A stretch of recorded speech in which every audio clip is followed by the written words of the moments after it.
Hello everyone, welcome back to the channel. Today's topic, headlight replacements. So this Clubman, I've been driving around tonight and it's had a real terrible time with night driving. This headlight appears to be brighter than this one, and I'll get to reasons why that is in a minute, but my plan today is going to be replacing these lamps with new ones, as well as a product review. So I've been approached by an LED lighting company to do a test of one of their products. So I'll get into that in a minute. But first, let me dig these headlights out and talk about what's wrong with them. So here's the left-hand side. And if I bring a light up, you can see that it doesn't look too bad. The reflector looks pretty decent. Doesn't look like it has any issues. So this is definitely the brighter side. It's a little pitted, but this one looks pretty normal. This is a sealed beam headlamp. But let's go take a look at the other side. And on the other side, don't mind the rust, this one is in really bad shape. You can see there is some rust staining down here. The reflector itself has a bunch of staining. There's a impact damage right here from a rock. So this one's definitely got water damage in it, which is why it's showing a dimmer light pattern, because the reflector itself is just badly damaged. So what I'm going to do is I'm going to replace both of these with a pair of Wipacs that I have. So here are the lights that I'm planning on using to replace those seal beams. These are the Wipac. I believe they're called Quad Optics. This is a brand new pair of these.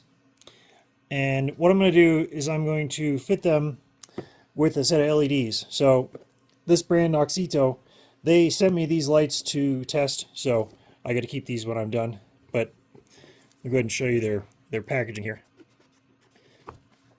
So in the box, they give you a pair of gloves, some securing hardware for the cables, and then they got their lights. These are the H4 replacements, and this design has a integrated fan. So you can see that here. This is for keeping the chips cool. This is all one piece aluminum. The ring here, the attachment ring, can be rotated slightly to make adjustments to the beam as it's fitted. And this little box here is the power inverter for the LEDs. So seems well made. I've had kits like this before in the past, and I've had no problems with fitting them. But what I'm really curious about is two things. One, does it preserve the beam pattern of the Wipac versus a standard halogen? And two, does it use less power? Because that's really important to reduce the electrical load on the wiring harness, given how old the harnesses are these days. So with this clamp meter here, I'm going to go ahead and measure the current electrical load of the lighting system before I take those lights out, and then I'm going to measure it again once I fit the new LED lights. So the clamp meter here is reading the power running through the positive cable of the battery. And I currently have all the headlights on right now, so the main lighting system takes almost 11 amps to operate. And if I switch it into high beam mode, so here's the power consumption with the high beams on in the standard lamps. Just to be clear, I was measuring the current flowing through the entire lighting system, which runs through this switch. So the 10 amps that I was measuring and 12 amps is the amount of current this switch has to pass to have the lighting system operate. So to get these headlamps off, you got to get these trim rings off, and then there are 3 screws that hold the trim assembly onto the front of this lens, and then the lens will come off, and you can get access to the electrics behind it. And just like that, the headlamp has been removed. And just like any good mini project, there's always a bodge. I ran into a epoxied headlamp adjuster here. This one is also loose here. Fortunately, you can buy the repair kits. I always keep some of these on hand for doing this job. And additionally, I was a little surprised to find the pilot bulb still wired in this harness. Now, this is actually the wrong design to use with the Wipac headlights. The Wipac headlights, they have this sort of protruded opening rather than a flush opening, which means that I need to utilize, once again, more parts from spares. These are the pilot bulb adapters to fit into the Wipac lamps. So what I need to do is I need to take this, I need to graft it into where this existing pilot lamp is, and basically just replace this unit here for this one here. So let me take care of that, and we'll come back to this project. So I've gone ahead and fitted the new adjusters here and here, and I've also added on the new style running light bulb socket to the harness. So now I can go ahead and bring in the new lights with the new bulbs and refit this. This side I'm going to have to do some adjusting work because I did fit those new adjusters. The other side did not have that problem.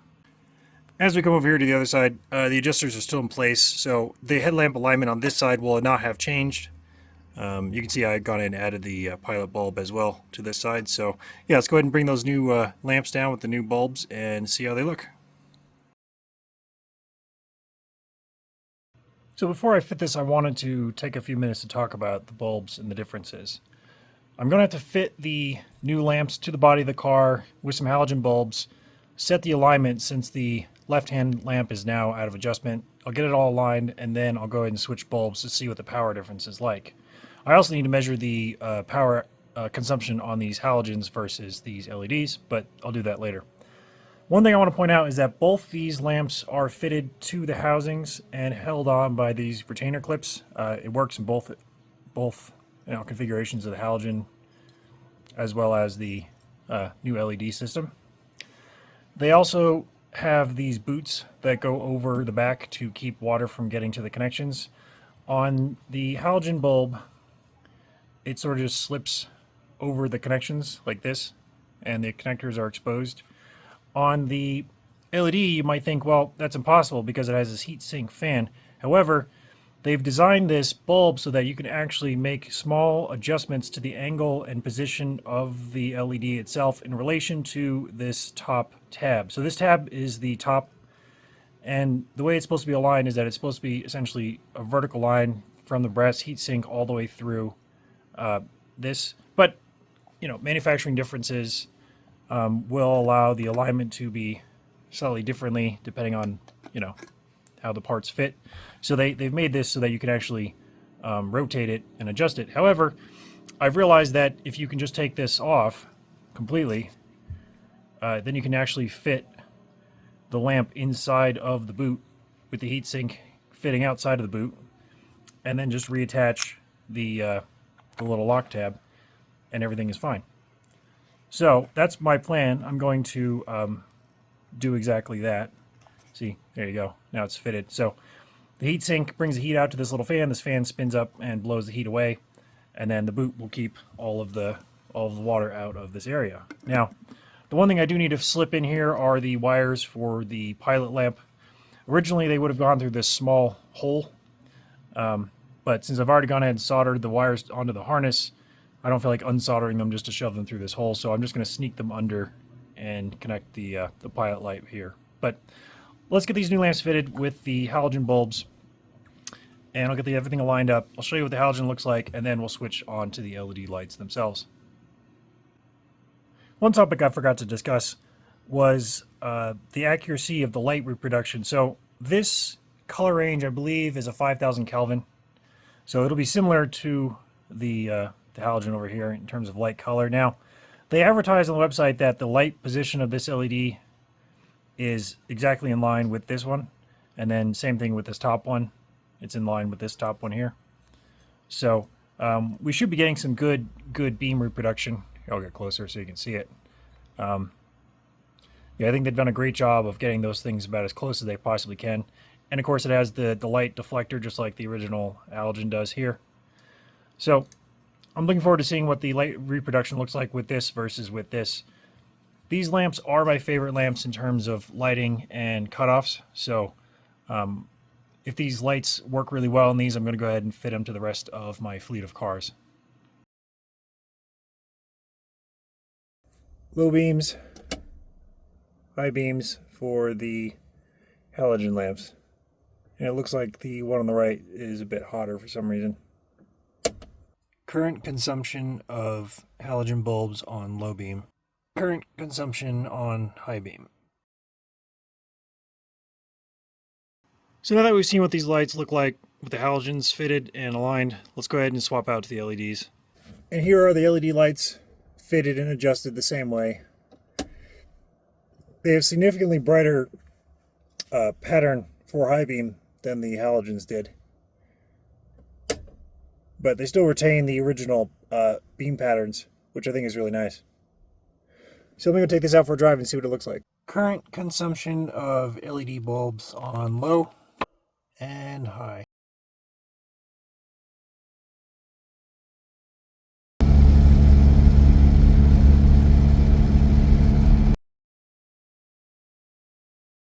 And here's what they look like from the front. So, a very bright bluish white color. Overall, I'm really impressed. They're quite useful, especially on the road.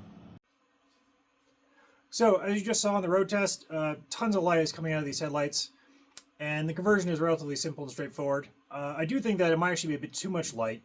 These bulbs that were fitted, they were the 120 watt variant that Auxito sells now. They do sell lower power output, which I might consider buying and trying out because I think this might just be a bit too bright. However, it's a really nice pattern.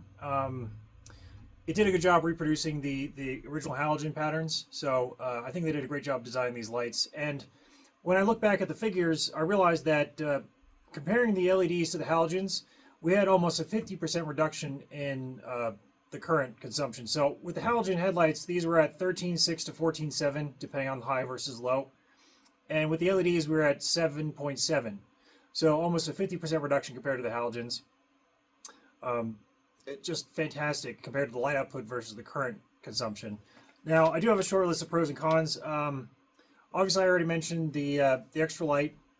I also noticed that they weren't as sensitive to the grounding as the original halogens or the seal beams were. So when we first started the video, the right-hand side headlamp behind me had a bit of a hot spot versus this side, and with the new halogen replacements, it had the same problem. So it's got a grounding issue on that side.